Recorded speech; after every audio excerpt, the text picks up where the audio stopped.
Salutare prieteni, lumea noastră este plină de secrete și creaturi necunoscute care fără nicio explicație logică apar în fața noastră. În videoclipul de astăzi veți vedea câteva creaturi ciudate care au fost surprinse de camera video. Dar înainte de aceasta, abonați-vă la canal deoarece peste 72% dintre cei care mă urmăriți încă nu sunteți abonați și apăsați pe clopoțelul de alături pentru a nu rata noile mele videoclipuri. Chiar dacă ești abonat și crezi că ai activat clopoțelul, mai verifică o dată pentru a fi sigur de aceasta. Ok, după ce ați făcut toate acestea, îmi puteți da și un follow pe Instagram, unde deja voi fi mult mai activ. Linkul îl găsiți în descriere sub acest video. Și da, dacă doriți și partea a doua cu astfel de creaturi ciudate, puneți un like chiar acum acestui video pentru a vedea cât suntem. Și de asemenea puteți scrie și în comentarii. Iar acum să începem! Acest video a fost înregistrat în China în anul 2015. În video putem vedea o creatură neidentificată care a fost prinsă de muncitori în timp ce se aflau pe câmp. Această creatură a fost găsită scăldându-se în apele murdare, iar muncitorii care se aflau alături au prins-o și au pus-o într-o cușcă. Ciudat este faptul că această creatură n-a mai fost văzută niciodată. Cum credeți voi? Ce este? Scrieți chiar acum în comentarii.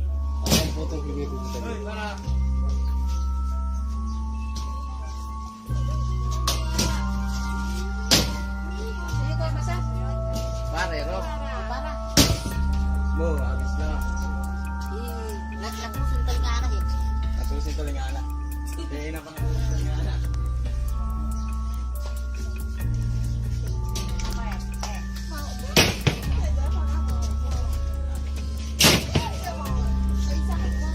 Următorul video a fost înregistrat în anul 2012, iar calitatea camerei este una foarte bună. Deci sper să reușim să ne dăm seama ce creatură apare în acest video.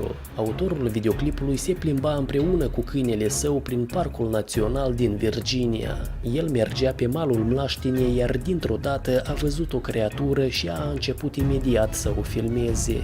Creatura plutea deasupra apei, dar nu semăna cu niciun animal cunoscut. Autorul videoclipului a mărturisit: nu sunt sigur de ceea ce am văzut, este o creatură vie, însă n-am înțeles exact ce poate fi. Dar voi, cum credeți, ce creatură poate fi? Scrieți opiniile voastre în comentarii. În următorul video a fost filmat un adevărat dragon. Vedem cum oamenii de știință studiază atent acest corp uriaș. Mulți susțin că acest video este real și a ajuns din greșeală pe internet, dar poate este doar o secvență dintr-un film în timpul filmărilor. Dar cum credeți voi, este un film sau este un dragon adevărat?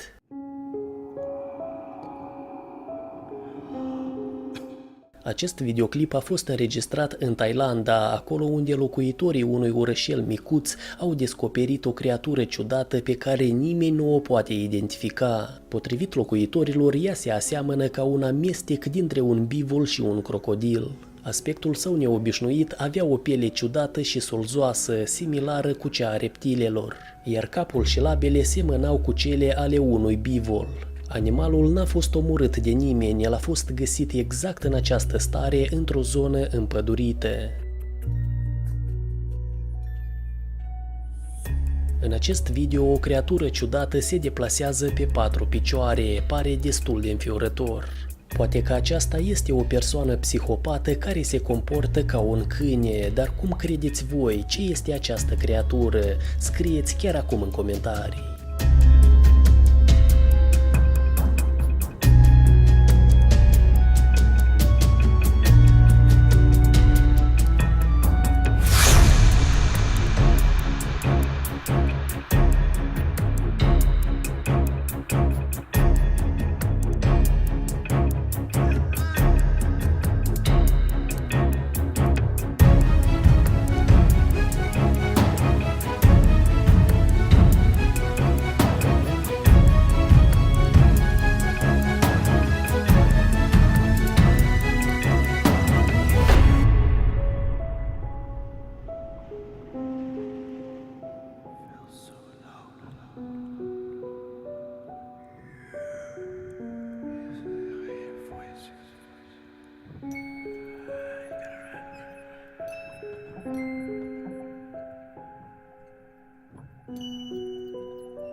În Kiev au fost filmate două creaturi ciudate care atârnau pe un pod. Poate este fake, dar videoclipul este interesant.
Următorul video a fost înregistrat de camera video direct dintr-o mașină.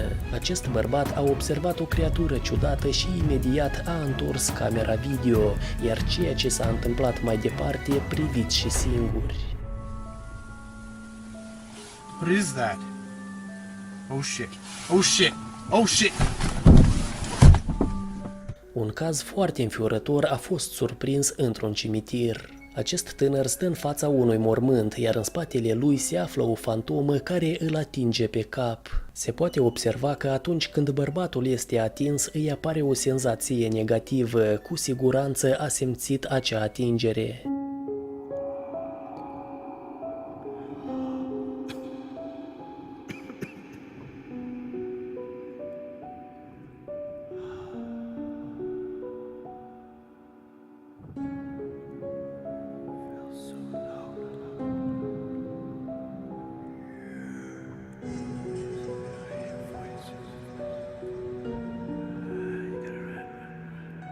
Următorul video a fost înregistrat în Portugalia în anul 2006. Bărbatul a surprins pe camera video un imanoid imens. Specialiștii au privit această înregistrare de mai multe ori, dar până în prezent n-au putut da un răspuns concret, oare ce este această creatură?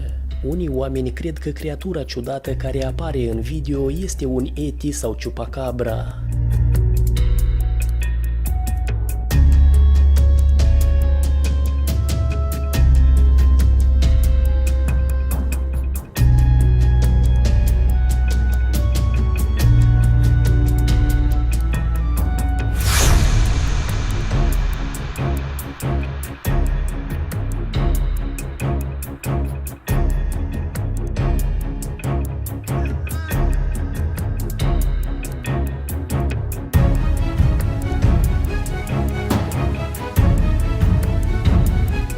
Cadrele realizate cu ajutorul camerelor de supraveghere stradală i-au speriat pe mulți utilizatori de internet. În video putem vedea o fantomă care traversează strada, ea a ieșit de după clădiri și a trecut în partea cealaltă a drumului. Mai mult decât atât, mașinile treceau direct prin ea.